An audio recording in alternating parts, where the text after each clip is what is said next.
തൃശൂർ കുന്നംകുളത്തുണ്ടായ വാഹനാപകടത്തിൽ 2 മരണം. Kozhikode Thrissur limited bus നിയന്ത്രണം വിട്ട് നിരവധി വാഹനങ്ങളിൽ ഇടിക്കുകയായിരുന്നു. അപകടത്തിൽ നിരവധി പേർക്ക് ഗുരുതരമായി പരിക്കേറ്റിട്ടുണ്ട്. സാരംഗാണ് ചേരുന്നത്. സാരംഗ്, ഈ പരിക്കേറ്റവരുടെ നില എങ്ങനെയാണ് ഇപ്പോൾ? അക്ഷയ്, പരിക്കേറ്റതിൽ 4 പേർ ഗുരുതരമാണ്. ഇവരെ വിവിധ ആശുപത്രികളിൽ ചികിത്സ ചെയ്തുകൊണ്ടിരിക്കുകയാണ്. അതോടൊപ്പം തന്നെ മറ്റ് 14 പേർ പരിക്കുകളോടെ കുന്നംകുളം മലങ്കര ആശുപത്രി, ദയ റോയൽ ആശുപത്രി എന്നിവിടങ്ങളിൽ ചികിത്സ തേടിയിട്ടുണ്ട്. ഇന്ന് ഉച്ചയ്ക്ക് 2 മണിയോടെയാണ് നാടിനെ നടുക്കിയ വലിയൊരു അപകടം സംഭവിച്ചത്. കോഴിക്കോട് തൃശൂർ റൂട്ടിലോടുന്ന സ്വകാര്യ ലിമിറ്റഡ് ബസ്സാണ് അപകടത്തിൽപ്പെട്ടത്. ഈ ബസ് അമിത വേഗതയിലായിരുന്നു എന്നാണ് അറിയാൻ കഴിഞ്ഞിട്ടുള്ളത്.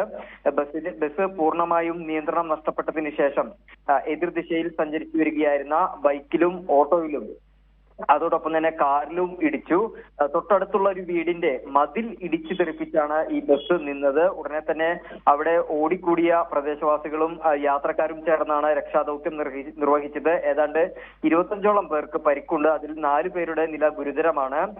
അപകടത്തിൽ പെരുമ്പിലാവ് സ്വദേശി 19 വയസ്സുള്ള റിയ ഫാത്തിമ, കാണിപ്പയ്യൂർ സ്വദേശിനിയായ തിരിച്ചറിയാത്ത മറ്റൊരു സ്ത്രീ എന്നീ 2 പേരാണ് മരണപ്പെട്ടിട്ടുള്ളത്. എന്തായാലും ഈ സ്ഥലത്ത് ഈ റൂട്ടിലൂടെ ഈ ലിമിറ്റഡ് ബസ്സുകൾ നിരന്തരം ഇത്തരത്തിൽ അമിത വേഗതയിൽ സഞ്ചരിച്ചുകൊണ്ടിരിക്കുന്നതായിട്ട് നാട്ടുകാരും പരാതി പറയുന്നുണ്ട്.